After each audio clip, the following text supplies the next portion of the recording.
Welcome back to my YouTube channel, ladies and gentlemen.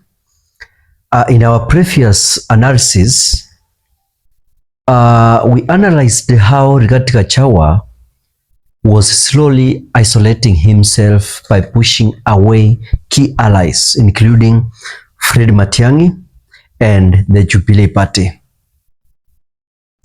Tulionya mapema kwamba hii siasa ya kufukuza kila mtu ingemugeukia. And now the prophecy seems to have come true. At this time, I want us to dive into how Fred Matiang'i has bounced back with a new mega coalition and why this is causing panic in Mount Kenya politics. In this Mount Kenya politics, let me quote and say chama ya Rigathi Gachagua. And I've been always saying that Kenyan politics never sleeps. Just when you think one player is finished, the game changes. Fred Matiang'i has shocked the political scene by forming a new coalition that includes Jubilee, UPA, KNC, MBUS, KSC and PNU. Hii sio mchezo.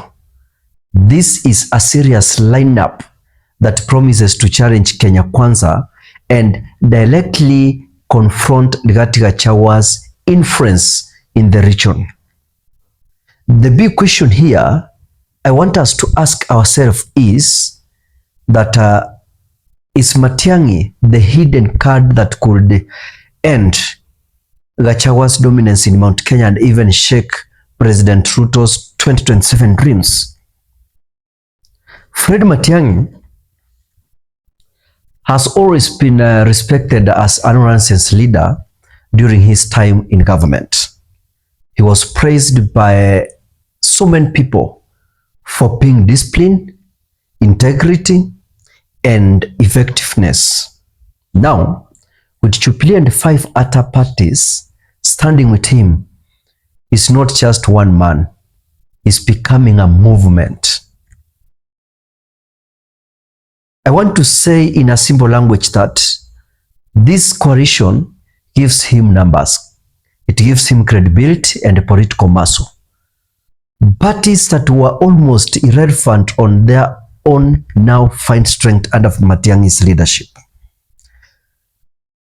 Rigathi Gachagua believed that by pushing Uru's Jubilee and pushing away Fred Matiang'i, he would consolidate power in Mount Kenya through DCP party.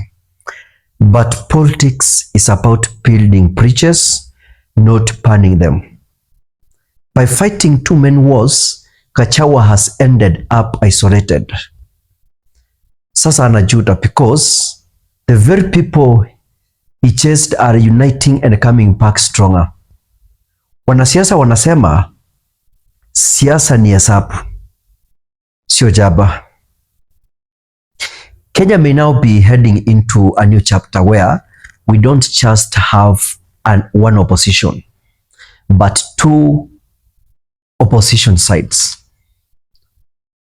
On one side is Kalonzo Musyoka and Rigathi Gachagua. On the other side is Fred Matiang'i, fresh coalition of Jubilee and other parties behind him. This creates a nightmare for Kenya Kwanza. Instead of fighting one opponent, they are now facing double firepower. Imagine parliament with debates, campaign rallies, and public opinion. 2 voices constantly hitting back at government policies. Uhuru Kenyatta is not done with politics. And this Jubilee party still has grassroots. I consider that it has a very good network when it comes to grassroots in Mount Kenya. By joining hands with Matiang'i, Uhuru is sending a clear signal to Gachagua. The mountain is not yours alone. Matiang'i appeals to young professionals and disciplined voters Uhuru Kenyatta controls people in Central.